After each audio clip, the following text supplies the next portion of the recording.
नमस्कार दोस्तों, दही के एजुकेशन में आपका स्वागत है। हम प्रिपरेशन कर रहे थे RRB nursing officer MCQ series के बारे में डिस्कशन कर रहे थे। तो चलो शुरुआत करते हैं। All the best. उससे पहले दोस्तों, गुजरात गवर्नमेंट में एक भर्ती आई है जो सैलरी है।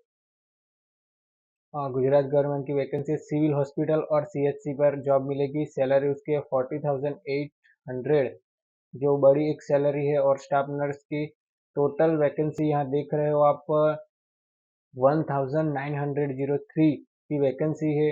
और लास्ट डेट है और फॉर्म फिलअप करने के 3 नवंबर। ठीक है, तो आप अप्लाई कर दीजिएगा। यहाँ पर 2 पेपर रहेंगे।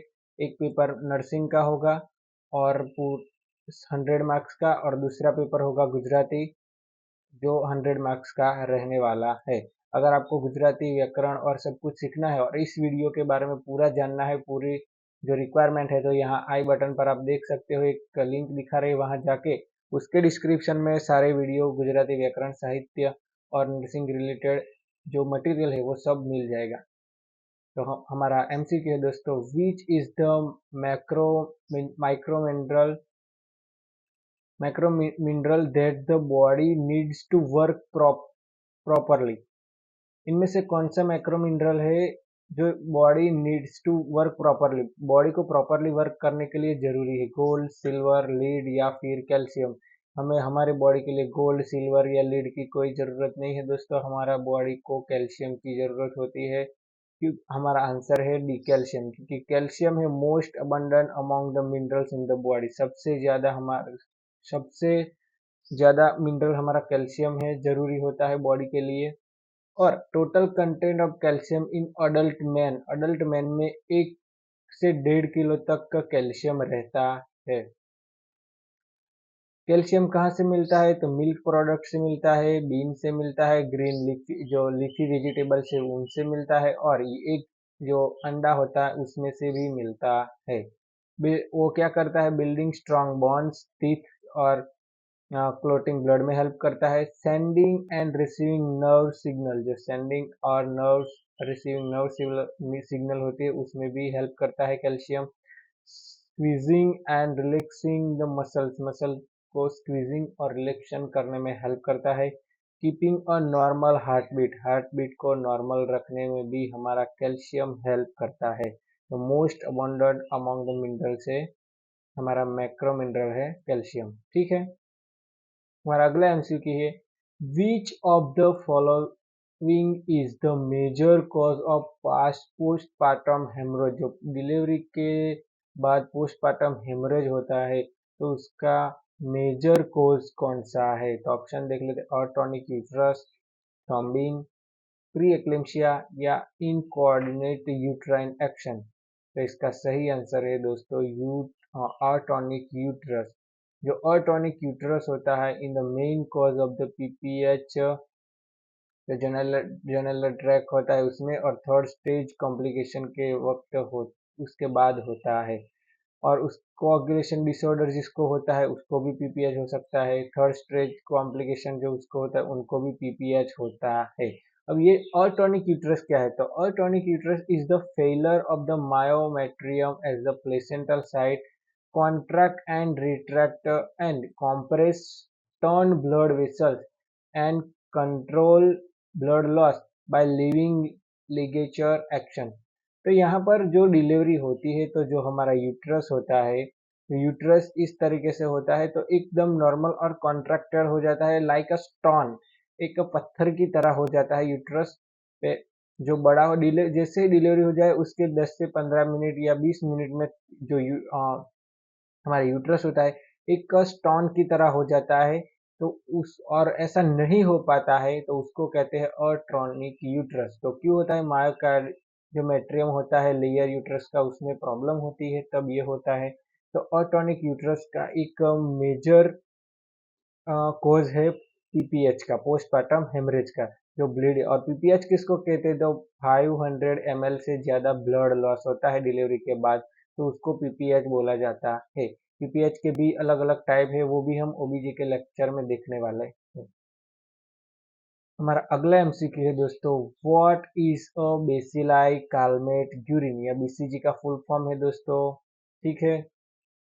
टॉक्साइड है, इम्यूनोग्लोबुलिन है वो, लाइव अटेन्यूएटेड वैक्सीन है या फिर किल्ड वैक्सीन है। इनमें से बीसीजी कौन सी वैक्सीन है? तो बैसिलस कैलमेटक्यूरिन जो वो एक लाइव अटेन्यूएटेड वैक्सीन है, वो लाइव होती है। तो हमारा आंसर रहेगा सी।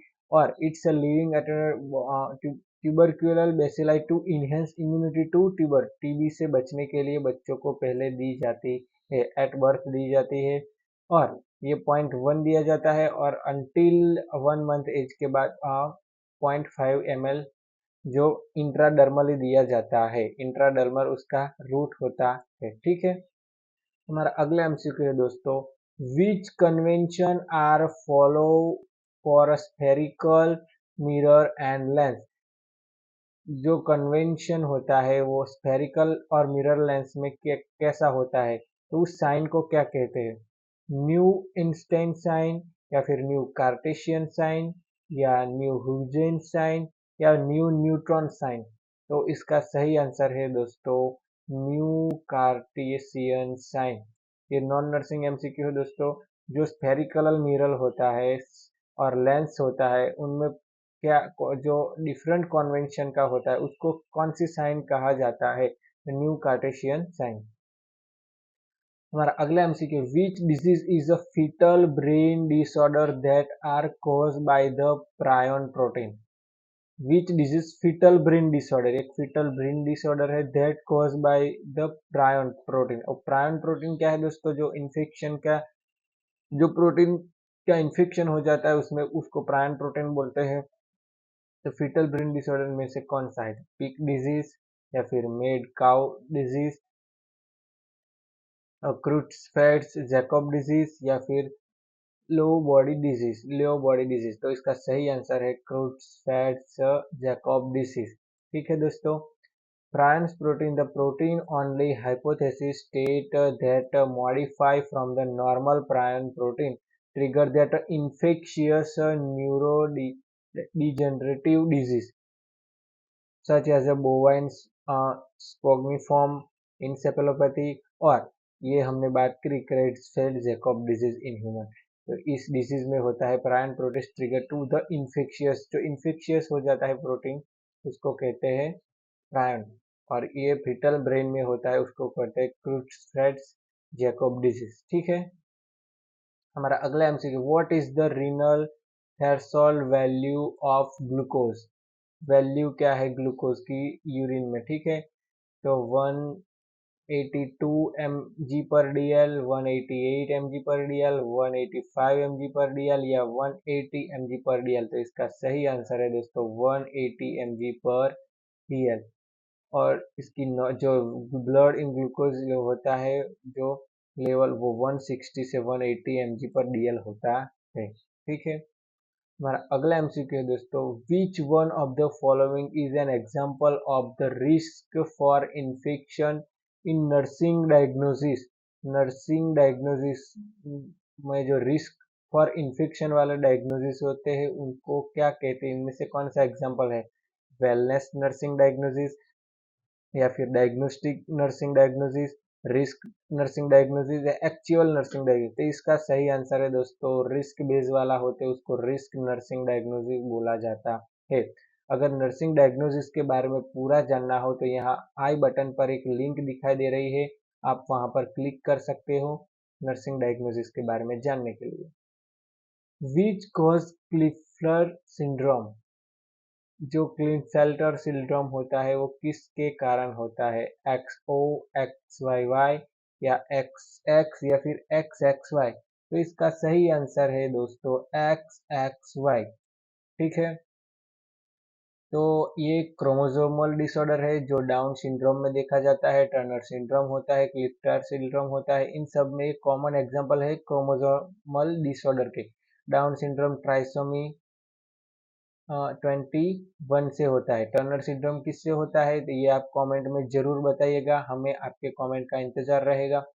और जो ये क्लिफ्टर सिंड्रोम है जो XY सेक्स क्रोमोसोम पैटर्न होता है, मोस्टली मेल में XY होता है, लेकिन ये क्या हो जाता है XXY, थोड़ा एक X ज्यादा आ जाता है। तो ये ये सिंड्रोम होता है।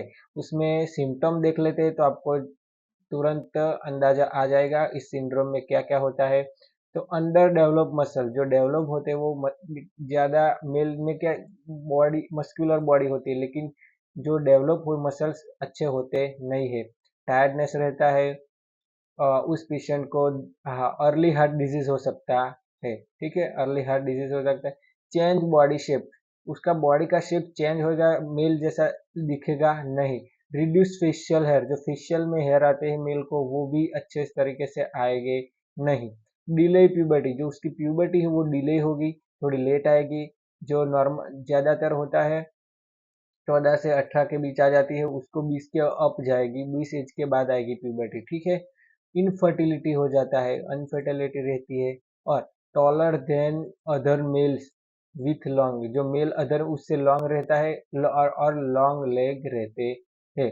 और ब्रिस्ट डेवलपमेंट होते हैं, ज़्यादातर ब्रिस्ट गर्ल्स में होते हैं, लेकिन यहाँ पर जो मेल होता है जो एक्स एक्स वाई पैटर्न की वजह से उसको ब्रिस्ट डेवलपमेंट भी होते हैं। तो उसको कहते हैं क्लिटफ्लेल्टर सिंड्रोम। ठीक है दोस्तों, हमारा अगला एमसीक्यू दोस्तों, the Schick test is done for the diagnosis of. तो जो सिक टेस्ट होता है वो किसको डायग्नोसिस करने के लिए किया जाता है? डिप्थेरिया, मिजल्स या फिर रूबेला या फिर मम्स? तो इसका सही आंसर है दोस्तों डिप्थेरिया।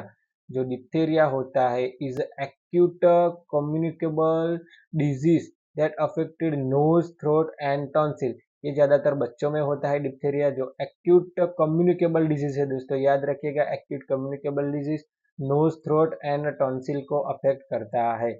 उसका पॉजिटिव ऑर्गेनिज्म कौन सा है? Gram positive bacilli, Corynebacterium diphtheria. Corynebacterium diphtheria से होता है डिप्थेरिया, उसके लिए सिक टेस्ट किया जाता है।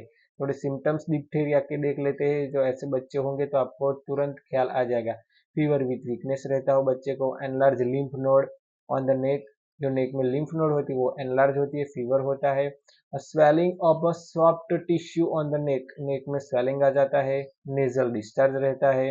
हाई हार्ट रेट, उसका हार्ट रेट जो होता है वो ट्रेकिकार्डिया रहता है, हाई हार्ट रेट रहता है। तो ऐसे बच्चों को डिप्थेरिया कहा जाता है और उसके लिए सिक टेस्ट किया जाता है। हमारा अगला एमसीक्यू दोस्तों, which one of the following is the last part of the small intestine? जो स्मॉल इंटेस्टाइन होता है उसका लास्ट पार्ट कौन सा है? इलियम, जेजुलम, डियोडिनम या फिर अपेंडिक्स? तो इनमें से सही आंसर है दोस्तों ए, इलियम हमारा जो होता है वो स्मॉल इंटेस्टाइन का लास्ट पार्ट होता है। टोटल हमारी जो स्मॉल इंटेस्टाइन है वो 5 मीटर जितनी लॉन्ग रहती है दोस्तों। The small intestine divide in a 3 part, वो 3 पार्ट में डिवाइड होता है।